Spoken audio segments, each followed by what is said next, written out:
오늘은 주의 날개 아래라는 제목으로 룻기 2장 8절에서 13절까지 말씀을 살펴보도록 하겠습니다. 2장 8절에서 13절까지 말씀을 교대로 읽도록 하겠습니다. 보아스가 룻에게 이르되 내 딸아 들으라. 이삭을 주우러 다른 밭으로 가지 말며 여기서 떠나지 말고 나의 소녀들과 함께 있으라.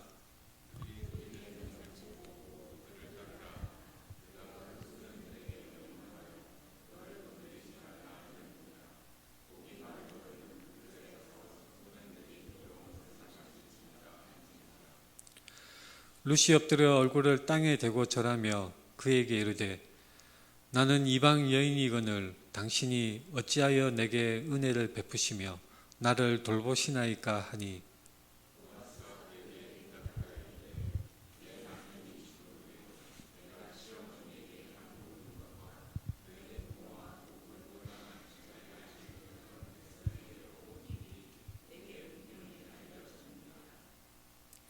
여호와께서 내가 행한 일에 보답하시기를 원하며 이스라엘의 하나님 여호와께서 그의 날개 아래에 보호를 받으러 온 내게 온전한 상 주시기를 원하노라 하는지라. 같이 읽겠습니다. 룻이 이르되 내 주여 내가 당신께 은혜 입기를 원하나이다. 나는 당신의 하녀 중에 하나와도 같지 못하오나 당신이 이 하녀를 위로하시고 마음을 기쁘게 하는 말씀을 하셨나이다 하니라. 아멘. 우리 앞뒤 좌우 돌아보면서 인사하겠습니다. 사랑합니다. 축복합니다. 사랑합니다. 축복합니다. 우리가 직장 생활하는 사람들은 이 달력에서 빨간 날을 이렇게 되짚어 보면서 연휴가 언제쯤 오나 그것을 확인하는 그런 습관이 있습니다. 올해는 추석 때 긴 연휴가 있다고 합니다.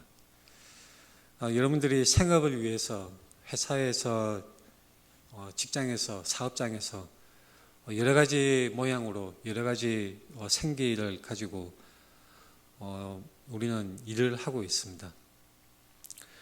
주 5일제하고 격주제로 금요일에 모든 근무를 할 수도 있고 또는 쉬는 날 없이 계속해서 일을 하는 경우도 있을 것입니다. 여러분들은 회사에서 눈물을 흘려본 적 있습니까? 부끄럽지만 저는 사원 대리 시절에 회사 화장실 문을 잠그고 눈물을 흘리면서 운 적이 있습니다. 삶의 그 팍팍함, 그 막중한 책임감, 그리고 내 능력의 부족함, 그것이 절절히 제 마음을 쳤을 때 눈물이 흘렀습니다. 그 환경과 여러 가지 상황 속에서 내 뜻대로 되지 아니하고 정반대로 흘러갈 때에 정말 무력감을 느끼고 괴로움을 느끼는 것입니다. 회사에서 그런 생각을 합니다. 계속 놀고 먹으면 얼마나 좋을까? 주 4일제, 주 5일제 이런 것이 아니라 그냥 일하는 것 없이 계속해서 놀고 먹었으면 얼마나 좋을까? 아마도 그런 생각을 해본 적이 없는 분들은 아마도 한 분도 없을 것입니다. 계속해서 놀고 먹으면 얼마나 좋을까? 항상 좋은 길, 꽃길만 펼쳐지고 언제나 편안한 그런 삶이 계속되면 얼마나 좋을까? 하늘에서 먹을 것이 흘러내리고 어디를 가든지 막 금은 보화가 차고 넘치는 그런 풍족하고 안락한 생활을 계속해서 하면 얼마나 좋을까? 땀을 흘릴 필요가 없이 일을 할 필요가 없이 그냥 놀고 먹으면 얼마나 좋을까? 그런 생각을 해보기도 하는 것입니다. 근데 일하는 것도 하나의 축복입니다. 비록 아담과 하와가 범죄함으로 인해서 이마에 땀을 흘려야만 먹고 살 수 있는 그런 환경이 되었지만 이 일을 한다는 것 자체가 바로 하나님의 축복이고 또한 하나님의 축복의 통로로 우리가 일을 할 수 있게 해주시는 것입니다. 계속 놀고만 있고 그냥 누워 있으면 그것은 행복한 것이 아닙니다. 우리나라도 그렇지만 많은 현대 국가들이 많은 그 복지 제도를 운영하고 있습니다. 그런데 그 복지 제도의 중요한 원칙이라고 저는 생각하는 것이 무상으로 그냥 돈을 쥐어주거나 어떤 혜택을 제공하는 것이 아니라 무언가 근로 활동을 할 수 있도록 여건을 마련해주고 그것을 유도해주고 안내해주고 지지해주는 그런 것이 바른 복지제도라고 저는 생각을 합니다. 가난하고 소외된 사람들, 어떤 장애가 있어서 육체적인 장애나 또는 정신적인 지적인 장애든지 간에 어떤 장애가 있거나 여러 가지 교육의 혜택을 받지 못한 분들, 그런 분들이 안정적인 근로 환경을 찾지 못하고 계속하지 못하는 그런 사람들에게 정부나 단체에서 그분들이 일을 할 수 있는 기회를 제공하고 또한 지원하고 도와주는 것이 바로 현대 국가가 지향해야 할 그런 바른 길이지 않을까, 그런 생각을 해보는 것입니다. 제가 다니는 회사에서도 본사에서는 이 근로복지제도의 일환으로 지적 장애가 있는 분들, 발달 장애가 있는 분들에게 아주 단순한 업무를 맡겨서 근로할 수 있도록 그런 경우가 몇 분들이 있습니다. 그래서 단순히 물건을 정리한다든가 서류를 전달한다거나 그런 단순한 업무일지언정 그분들이 일할 수 있도록 혜택을 주고 또한 정부에서 지원을 해주는 것은 굉장히 바람직한 것이라고 생각을 합니다. 제가 복지제도에 논하기 위해서 이 말씀을 드리는 것이 아니라 오늘 본문 말씀과 연관이 있어서 긴 서두로 말씀을 드렸습니다. 사사시대는 저번에 살펴본 대로 사람들의 그 신앙 수준이 땅에 곤두박질 치는 그런 패턴이 계속 반복되는 그런 상황을 우리는 사사기에서 볼 수가 있었습니다. 그 패턴대로 하나님을 잊어버리고 죄를 짓고 고통을 당하고 회개하고 간구하고 다시 하나님의 도우심을 받아서 회복하였다가 다시 또 타락하는 그런 패턴이 악순환이 계속되어서 사사시대 사람들의 신앙 수준은 밑바닥으로 계속 하강을 했던 것입니다. 이 사람들이 신앙이 약해져 갔던 주된 원인은 바로 하나님의 말씀을 잊어버리고 하나님을 잊어버리고 하나님을 무시하고 그분이 행하셨던 것을 다 망각한 것이 바로 주된 원인이었습니다. 지난 수요 예배에서 그 마노아 부부처럼 예외적인 사람들이 있었죠. 어둡고 그 썩어져가는 세상 속에서 오히려 순수한 신앙을 보존하고 하나님을 사랑하는 사람들이 있었던 것입니다. 하나님 말씀을 사모하는 사람들이 있었습니다. 하나님을 사랑하고 하나님의 말씀을 기억하고 그 말씀을 친밀하게 계속 가까이 하는 사람들이 있었습니다. 오늘 룻기 말씀에서는 등장인물들이 여러 명 나옵니다. 엘리멜렉이 있고 그의 아내 나오미, 엘리멜렉과 나오미, 그들에게는 두 아들이 있었습니다. 큰 아들 말론, 그리고 둘째 아들 기론입니다. 우리가 이 룻기 이야기는 굉장히 친숙하게 잘 알고 있죠. 이 두 아들이 각각 모압 지방에서 아내를 맞이하였는데 한 사람은 오르바요, 한 사람은 룻입니다. 그런데 지금 이 화면에 띄워놓은 이 말씀 구절만 볼 때에 큰 아들 말론의 아내는 누구입니까? 살짝 헷갈릴 수가 있죠. 자, 우리가 친숙한 우리 문화의 배경으로 읽을 때는 큰 아들은 말론이고 둘째 아들은 기론이니까 여기 며느리 이름이 나와 있는데 하나의 이름은 오르바요, 하나의 이름은 룻이라고 나와 있으니까 아마도 오르바는 큰 며느리고 룻은 둘째 며느리다. 이렇게 우리 문화의 읽는 방식으로 읽으면 그렇게 보여지는 것입니다. 그런데 히브리인들의 문학적인 그런 문화는 어떤 것이 있었냐면 교차 대꾸라는 것이 있습니다. 예를 들면 룻기의 1장 1절에서 6절까지 말씀을 보면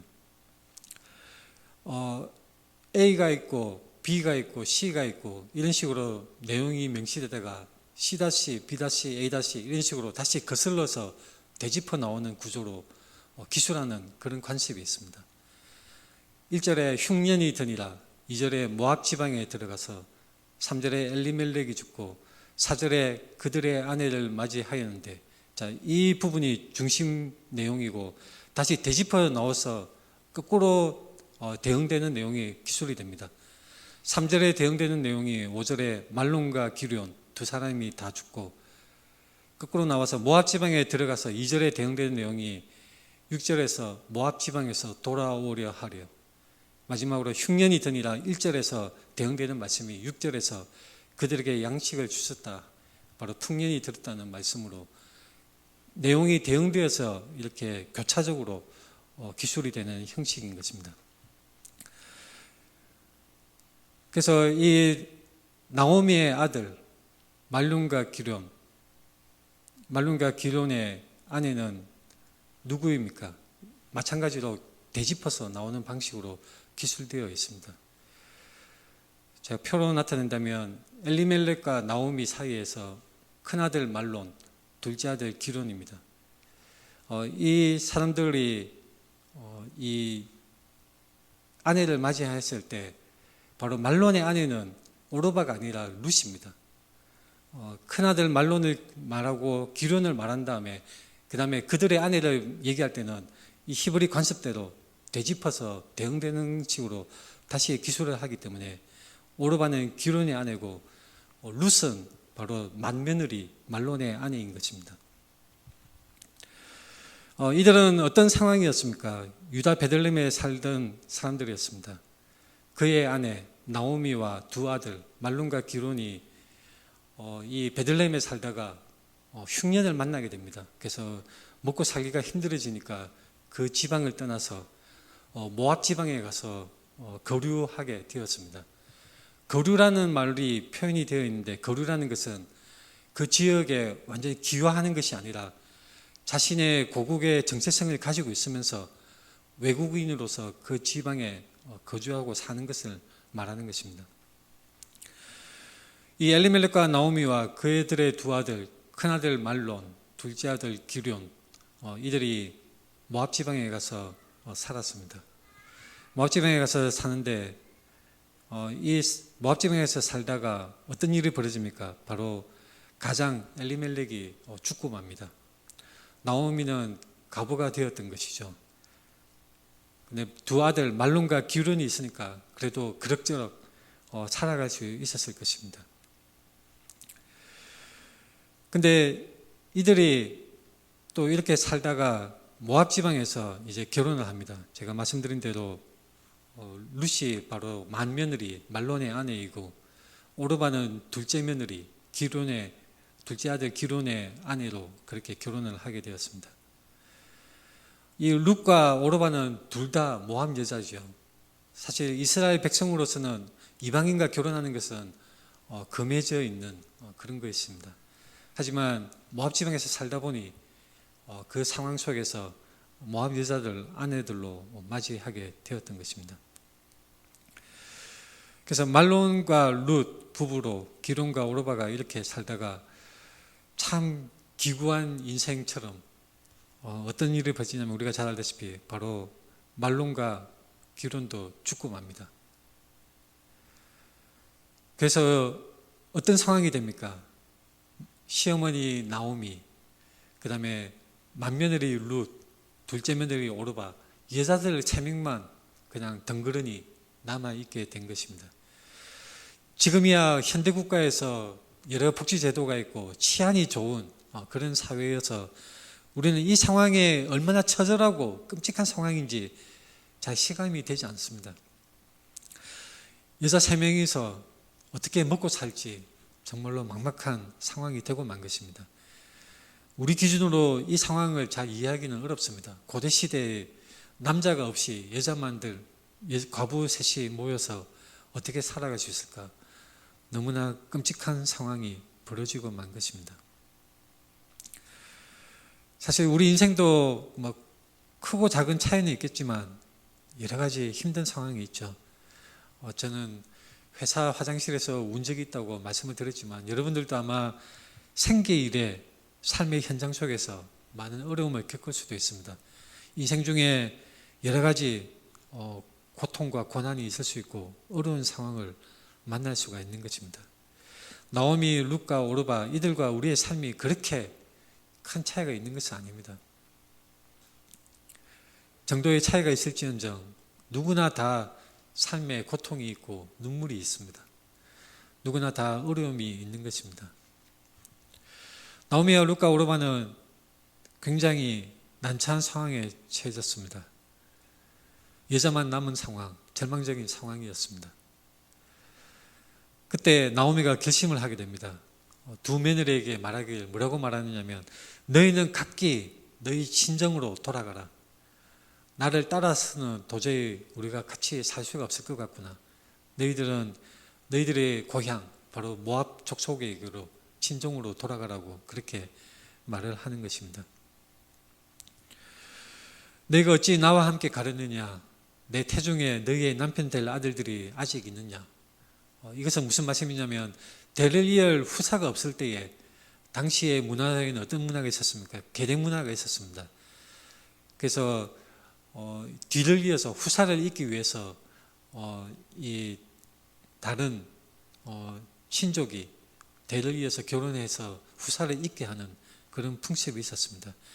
그래서 시어머니 나오미가 만약에 아들을 또 낳으면 그 아들이 자라서 며느리들과 결혼해서 또 후사를 잇게 해주는 그런 것도 기대할 수 있겠지만, 이미 나이 차이가 너무 컸기 때문에 어떻게 그것을 기다릴 수가 있겠느냐고 나오미는 며느리들에게 말을 하면서 너희 친정으로 돌아가라 그렇게 말을 합니다.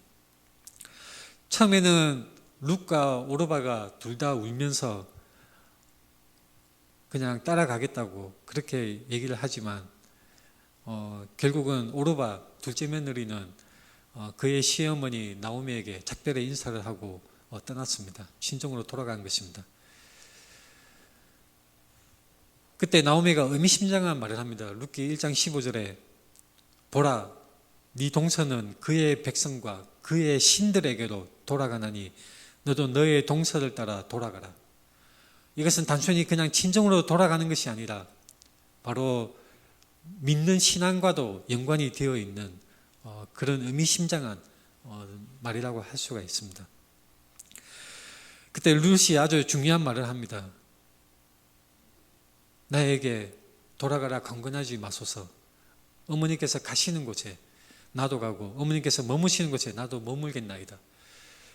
어머니의 백성이 나의 백성이 되고 어머니의 하나님이 나의 하나님이 되시리니 어머니께서 죽으신 곳에서 나도 죽어 거기 묻힐 것이라.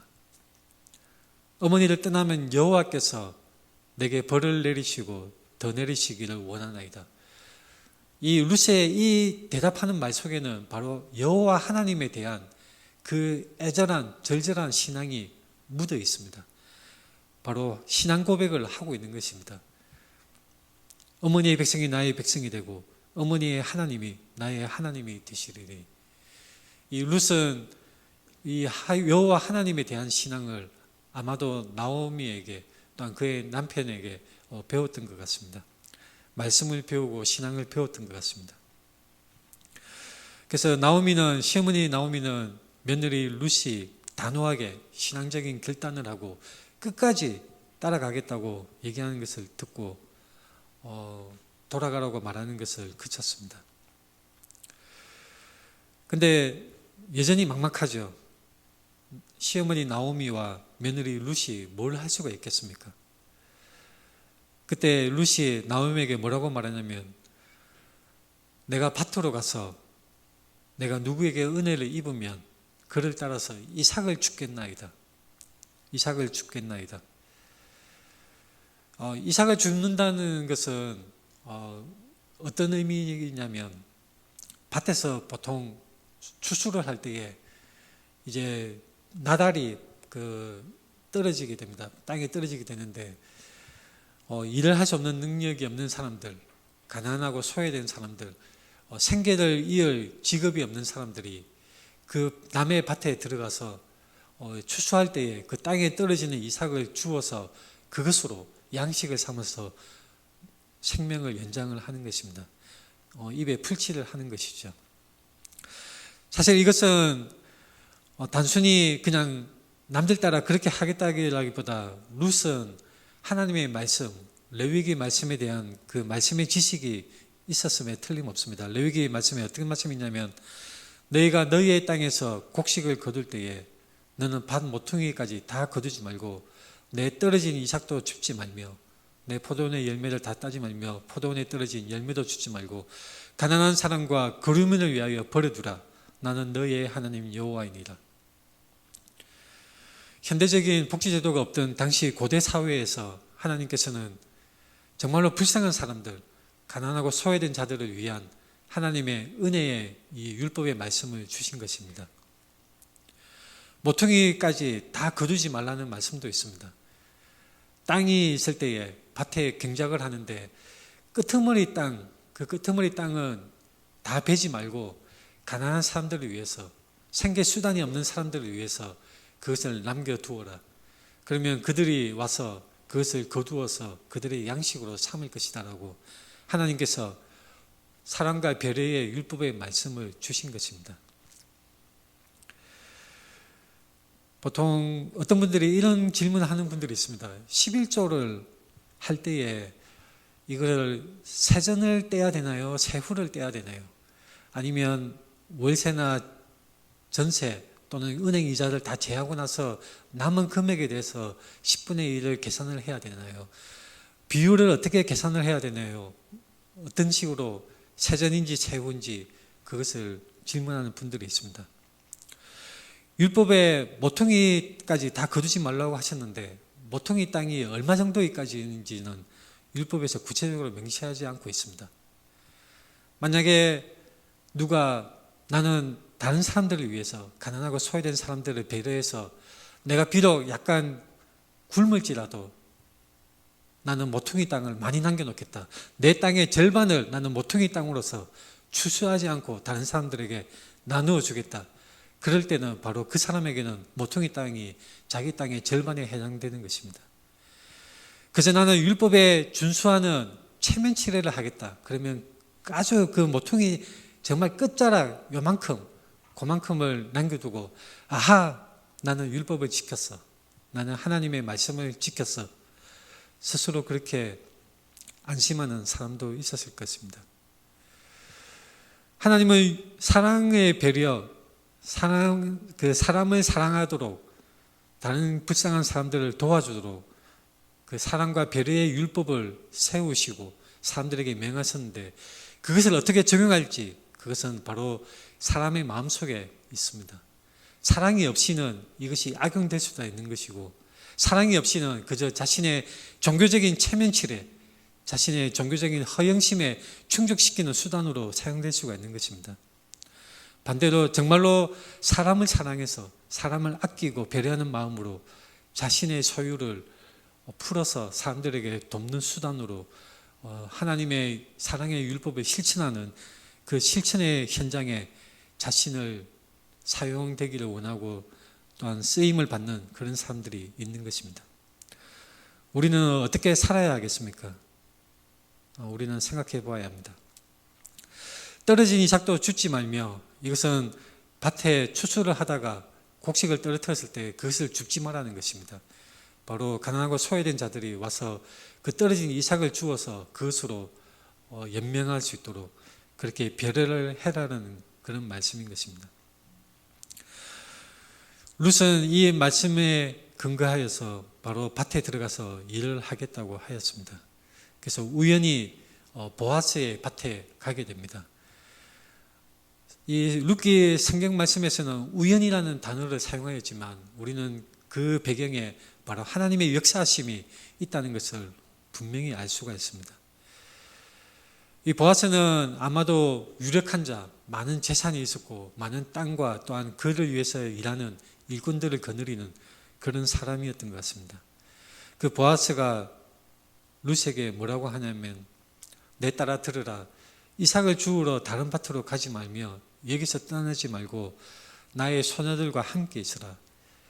베는 밭에 이 자기 일꾼들에게 룻을 건드리지 말고 참견하지 말고 룻이 이삭을 잘 줍도록 배려를 해라라고 그렇게 지시를 한 것입니다. 심지어는 보아스는 자기 일꾼들에게 이삭을 벨 때에 이삭을 일부러 이렇게 집어서 땅에 이렇게 좀 흩뿌리라고 얘기를 합니다. 좀 더 많이 가져갈 수 있도록 배려하는 그런 사랑의 마음으로 지시를 하는 것을 볼 수가 있습니다. 사람의 됨됨이는 어디서 나타납니까? 자기 거래처 또는 자기 상관, 힘 있는 사람에게 대하는 것보다 자신에게 아무런 피드백을 줄 수 없고 아무런 어떤 위력적인 반응을 보일 수가 없는 약하디 약한 사람들에게 어떻게 대하는가? 그럴 때 그 사람의 진정한 됨됨이가 드러납니다. 우리의 신앙도 어떻게 드러납니까? 가난하고 소외된 자들에게 우리가 어떻게 대하는가? 바로 그 대하는 모습을 우리가 볼 때에 그 사람의 진정한 신앙의 수준이 어떤지를 가늠할 수가 있습니다. 성경에 보면 주의 날개 아래, 바로 오늘 본문 제목입니다. 오늘 본문 말씀에도 여호와 하나님의 그 날개 아래로 오는 것에 대한 보아스의 그 대사가 있습니다. 주의 날개 아래라는 이 표현이 성경에 여러 군데 나옵니다. 왜 고대 사람들은 주의 날개라는 표현을 썼을까요? 우리 도시 사람들은 새들을 잘 볼 수가 없죠. 기껏해서 봤자 비둘기, 이게 닭인지 새인지 모르겠지만 땅바닥을 뚱뚱해서 걸어다니면서 지저분하게 사람을 보고도 무서워하지 않고 도망가지도 않는 그런 비둘기만을 우리가 많이 볼 뿐입니다. 요즘 세대들은 제비가 어떻게 생겼는지 잘 모릅니다. 흥부전에 등장하는 제비, 아마 제 딸들도 제비 생김새는 잘 모를 것입니다. 고대 사람들은 새들을 가까이 볼 수 있는 기회가 굉장히 많았습니다. 현대인들과는 달리 새들의 습성, 어떻게 살아가는지, 새들이 어떻게 행동하는지를 가까이에서 볼 수 있는 그런 기회가 많았습니다. 그래서 주의 날개 아래라는 표현이 성경에 자주 등장하는 것은 바로 고대 사람들이 이 새가 날개로 그 새끼들을 품어서 보호하는 모습을 직접적으로 관찰하고 보았기 때문에 바로 하나님의 은혜와 그 보호하심에 비유하여서 많은 표현을 쓴 것을 볼 수가 있는 것입니다. 주의 날개 아래라고 하였을 때 바로 고대인들은 새의 습성에서 흔하게 볼 수 있는 그 새의 습성을 떠올리고 바로 하나님의 은혜를 실감을 했을 것입니다.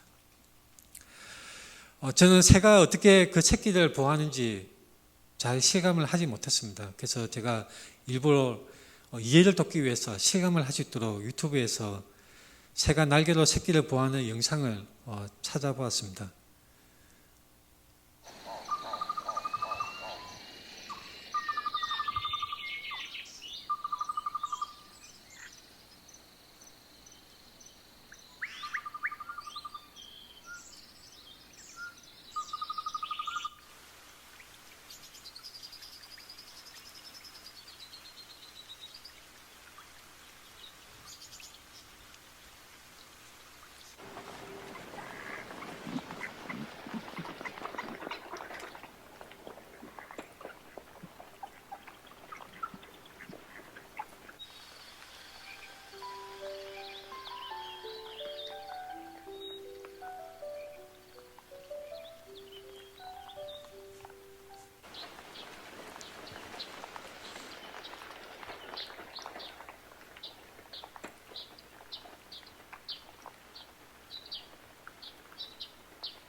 시편에서는 이런 말씀이 있습니다. 하나님이여 주의 인자하심이 어찌 그리 보배로우신지요. 사람들이 주의 날개 그늘 아래에 피하나이다. 주의 날개 그늘 아래, 바로 이 새의 습성에서 우리는 그것을, 이 말씀의 그 의미를 실감을 할 수가 있습니다. 시편 61편에 이런 말씀이 있습니다. 내가 영원히 주의 장막에 머물며 내가 주의 날개 아래로 피하리이다. 57편에서는 하나님이여 내게 은혜를 베푸소서, 내게 은혜를 베푸소서.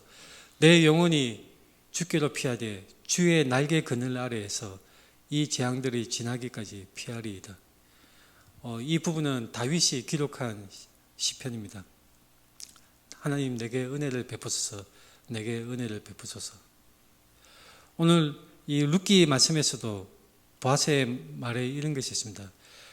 여호와께서 내가 행한 일에 보답하시기를 원하며 이스라엘의 하나님 여호와께서 그의 날개 아래에 보호를 받으러 온 내게 온전한 상 주시기를 원하노라. 주의 날개 아래에 보호를 받으러 온 내게. 바로 이 보아스의 룻에 대한 친절과 사랑과 배려는 하나님의 사랑과 배려를 나타내는 것입니다. 룻이 이삭을 주우러 갔을 때 보아스는 자기 소년들에게 명령하여서 곡식 단사에서 줍게 하고 책망하지 말고 곡식 다발에서 조금씩 뽑아버려서 그에게 줍게 하고 꾸짖지 말라, 그렇게 지시를 합니다. 그래서 룻이 밭에서 저녁까지 이삭을 주웠는데 그 주운 것을 보니 보리가 한 에바쯤 되었다고 룻기 2장 17절에 기록되어 있습니다. 한 에바는 대략 약 23리터 정도 됩니다. 그러니까 1.5리터 페트병에 이 보리를 담았다면 총 15개 정도가 되는 분량입니다. 엄청나게 많은 것이죠. 이것을 가지고 시어머니 나오미에게 갔더니 그 시어머니가 깜짝 놀랍니다. 이삭을 줍는 것으로는 그렇게 많은 양을 주울 수가 없는 것이거든요. 그래서 시어머니가 나오미가 룻에게 물어봅니다. 어디서 도대체 주웠느냐? 어떻게 일을 하였길래 이렇게 많은 양을 주워왔느냐고 물어본 것입니다. 그래서 룻이 자기 시어머니 나오미에게 보아스의 밭에서 이것을 얻었다고 그 보아스를 만난 이야기를 하게 됩니다. 그때 나오미는 바로 하나님의 역사하심을 실감을 했을 것입니다. 그리고 보아스가 바로 자신의 남편의 친족이므로 귀염 물을 자 중에 하나이라는 것을 알게 되었습니다. 그래서 나오미는 룻에게 뭐라고 하느냐면 보리 추수 할 때에 이 룻에게 보아스가 잠들 때를 기다려서 그의 발치에 이불을 들고 거기 누우라. 그러면 보아스가 어떤 일을 할지를 너에게 알게 할 것이다. 그렇게 지시를 합니다. 자, 우리가 말씀에 대한 기본적인 지식이 없으면 이 부분을 살짝 오해하기 쉽습니다. 발치에 이불을 들고 거기 누우라. 어떻게 잘못 읽으면 마치 야시시한 분위기로 보아스를 마치 유혹해서 어떤 성적인 유혹으로 그렇게 꼬시는 것처럼 우리가 잘못 오해할 수가 있습니다. 근데 이 원어에서 보면 발치 이불을 들고 거기 누우라고 했을 때, 발치 이불을 들라고 했을 때 원어로 본다면 발을 드러내라는 의미가 있습니다. 발을 드러내고. 왜 발을 드러내라고 했을까요? 바로 고엘 제도에 연관되어 있기 때문에 그렇습니다. 하나님의 말씀, 귀염 물은 자의 행동을 하도록, 그 행동에 관련되는 행위를 하도록 말씀을 상기시키는 행위라고 우리는 해석을 할 수가 있는 것입니다. 레위기 25장에 이런 말씀이 있습니다.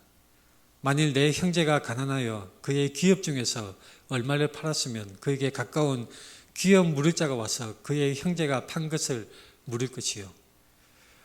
그리고 신명기 25장에서는 구체적인 이런 말씀이 있습니다. 이 형제의 아내 대를 이어서 후사를 잇게 해주는 이런 것을, 그런 의무를 행하지 아니하면 그의 발에서 신을 벗기고 신벗김 받은 자의 집이라고 부를 것이라고 이 신명기 말씀에서 분명히 명시가 되어져 있습니다. 바로 기업 물을 자의 의무를 행하도록, 이 고일 제도의 의무를 행하도록 하나님은 말씀하셨고, 그것을 행하지 아니하면 신을 벗겨서 맨발을 드러내게 하는 것입니다.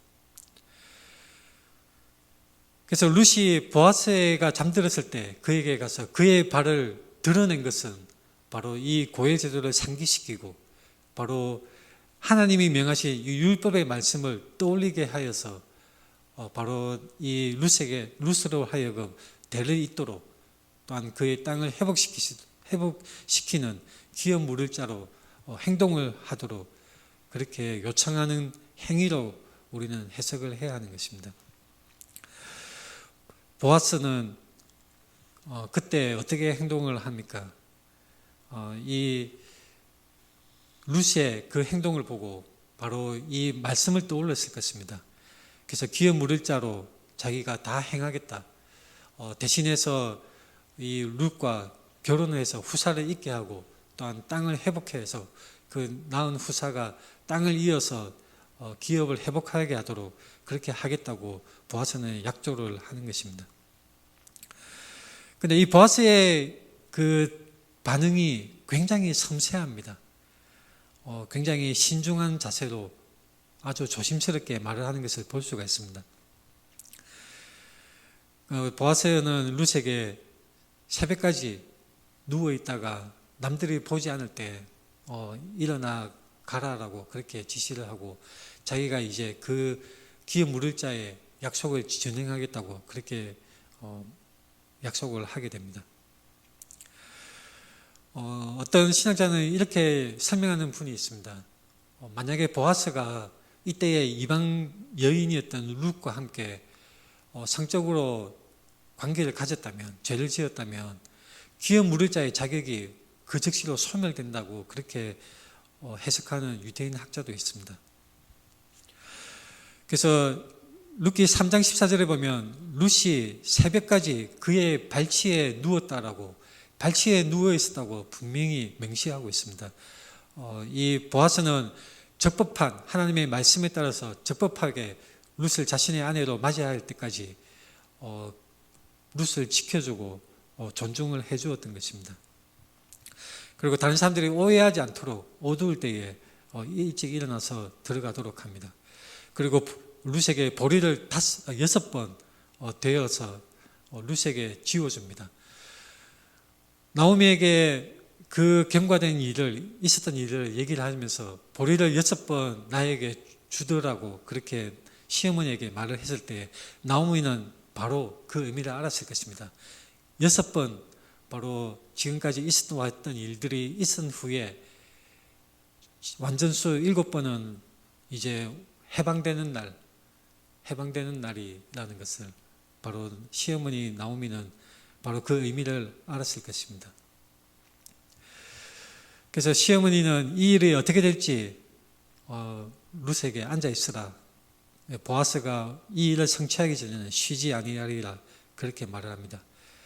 그래서 보아스는 어떻게 하느냐면 바로 자기보다 친족의 그 순위가 가까운 사람, 그 사람을 만나기까지 성문에서 기다리고 있다가 그 사람이 왔을 때에 기업 물을 자로 네가 하겠느냐 물어보고 그 사람이 하겠다고 하니까 네가 그렇다면 룻과 결혼을 해서 그 후손에게, 그 아들에게 그 땅을 물려줘야 한다 그렇게 얘기를 합니다. 자, 그 얘기를 듣고 그 보아스보다 가까웠던 순위를 가졌던 사람은 그것을 포기를 하게 되죠. 자기 재산에 손해가 있을 것이 싫었기 때문에 하나님의 말씀을 준행하는 것을 거부를 합니다. 그래서 장로들 앞에서 그의 신을 벗어서 이 맨발을 드러내는 것은 굉장히 중요한 내용입니다. 앞에서 살펴보았던 바로 이 기업 물을 자, 그 의무를 회피하는 그 분명한 표식이고 상징인 것입니다. 그 신을 벗어서 그의 이웃에게 주고 그것을 여러 사람 앞에서 증명하는 그런 의식을 행하게 되었습니다. 그래서 보아스는 결국은 자신의 순위가 되어서 모압 여인 룻을 자신의 아내로 적법하게 아내로 맞이하게 되었던 것입니다. 이것은 너무나 놀라운 사건입니다. 보아스는 바로 어떤 사람이냐? 예수 그리스도의 성품을 미리 보여주는 사람이었습니다. 보아스는 말하자면 예수 그리스도의 예표라고 할 수가 있습니다. 보아스가 기름 물을 자가 되어서 이 룻과 결혼하기 위해서는 3가지 조건이 충족되어야 합니다. 친족 관계가 있어야 합니다. 그리고 자원하는 마음이 있어야 하고 기업 물을 능력이 있어야 하는 것입니다. 재력이 있어야 해서 바로 그 기업 물을 능력이 있어야지 바로 이 기업 물을 자로서 조건을 충족할 수가 있었던 것입니다. 예수 그리스도는 우리를 대속하기 위해서 세 가지 조건을 만족하신 분입니다. 우리를 구원하시기 위해서 우리와 같은 사람이었어야 합니다.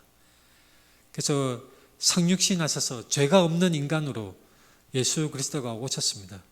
그래서 우리를 대속하여서 십자가에서 피를 흘리시고 우리를 위해서 구원하시는 그 구속의 길을 예수님은 감당하셨던 것입니다.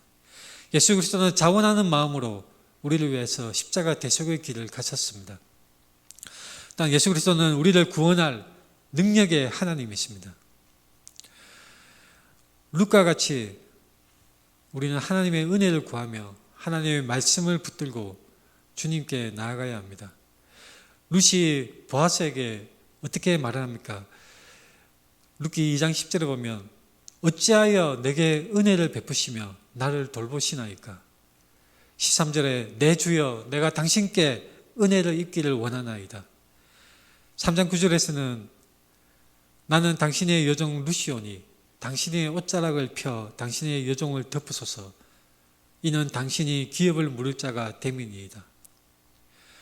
우리는 이 부분에서 바로 룻이 우리와 같은 심정, 우리와 같은 처지라는 것을 동감할 수가 있습니다. 룻의 이런 말들은 바로 우리의 신앙 고백과 같습니다. 예수 그리스도 내게 은혜를 베푸시고 나에게 은혜를 베푸시고 나를 인도하여 주시옵소서. 예수 그리스도 주님은 나의 대속자이십니다. 나의 구주이십니다. 자격이 없는 나에게, 이방 여인과 같은 나에게 하나님의 인애를 베푸시고 은혜를 주셔서 주의 날개 아래 품어주시는 것입니다. 예수 그리스도가 그분의 날개 아래로 우리를 모으시고 보호하여 주십니다. 새가 자기 새끼를 보호하기 위해서 날개를 펴서 새끼를 보호한 같이 예수 그리스도는 그분의 날개를 펴서 우리를 모으시고 보호하여 주십니다. 우리를 위하여 그 펴신 날개는 결코 접히지 않았습니다. 십자가의 뾰족한 못이 그분의 손과 발을 찌를지라도 오만하고 모욕적인 로마 군병들의 조롱 소리에도 예수 그리스도는 우리를 위한 그 날개를 거두지 않았습니다. 그분은 신음하셨고 고통을 겪으셨습니다. 눈물도 흘리셨습니다. 어미새가 비바람에 흠뻑 젖듯이 예수 그리스도는 우리를 위하여 그 고난과 모욕을 모조리 감당하셨던 것입니다. 룻은 하나님 말씀에 근거해서 보아스에게 나아갔습니다. 우리가 무엇으로 예수 그리스도께 나아갈 수 있습니까? 하나님의 말씀, 하나님의 약속에 근거해서 하나님이 인정하시는 방법으로 주님께 나아갈 수가 있습니다. 주님의 약속, 주님의 말씀에 의지해서 주님께 나아가야 합니다. 그분의 날개 아래 들어가야 하는 것입니다. 하나님이 세상을 이처럼 사랑하사 독생자를 주셨으니 이는 그를 믿는 자마다 멸망하지 않고 영생을 얻게 하려 하십니다. 주 예수를 믿으라. 그리하면 너와 내 집이 구원을 얻으리라. 예수께서 이르시되 나는 생명의 떡이니 내게 오는 자는 결코 줄이지 아니할 것이요 나를 믿는 자는 영원히 목마르지 아니하리라.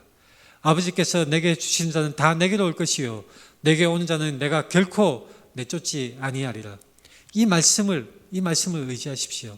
예수 그리스도를 믿으십시오.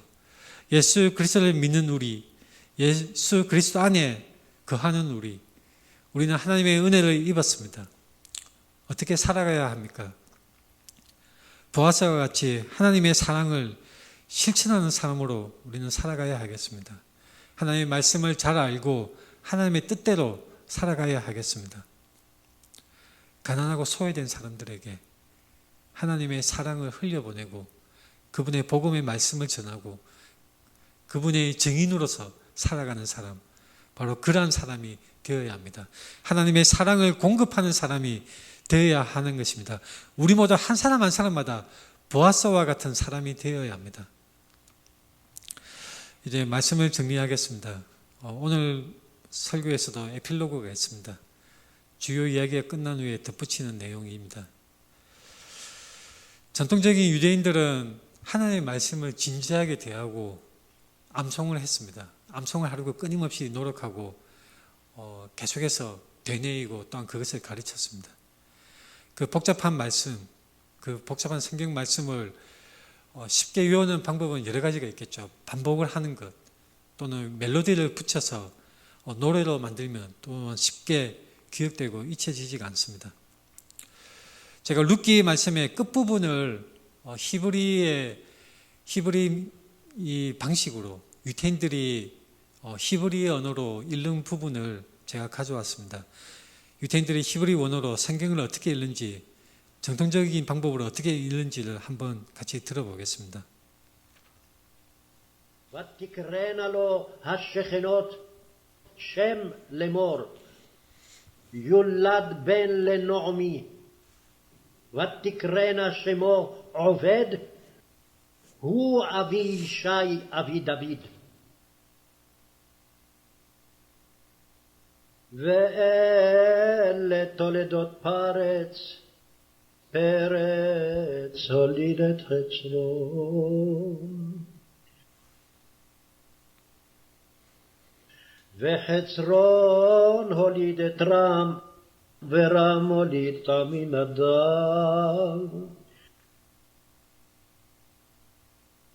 ועמינדב הוליד את נחשון ונחשון הוליד את סלמה וסלמון הוליד את בועז ובועז הוליד את עובד ועובד הוליד את ישי וישי הוליד את דוד. 룻기의 이 마지막 부분 매우 중요합니다. 족보가 나와 있는데 신약 성경 첫 부분 마태복음 1장에서 이렇게 말씀하기 때문입니다. 아브라함과 다윗의 자손 예수 그리스도의 계보라. 유다는 다말에게서 베레스와 세라를 낳고 베레스는 헤스론을 낳고 헤스론은 람을 낳고 람은 아미나답을 낳고 아미나답은 나손을 낳고 나손은 살몬을 낳고 살몬은 라합에게서 보아스를 낳고 보아스는 룻에게서 오벳을 낳고 오벳은 이새를 낳고 이새는 다윗 왕을 낳으니라. 다윗 왕을 맹시한 이유는 그의 후손에서 메시아가 나올 것이라는 구약의 예언 때문에 아주 중요한 것입니다. 룻의 마지막 부분은 바로 마태복음과 연결이 되는 것입니다.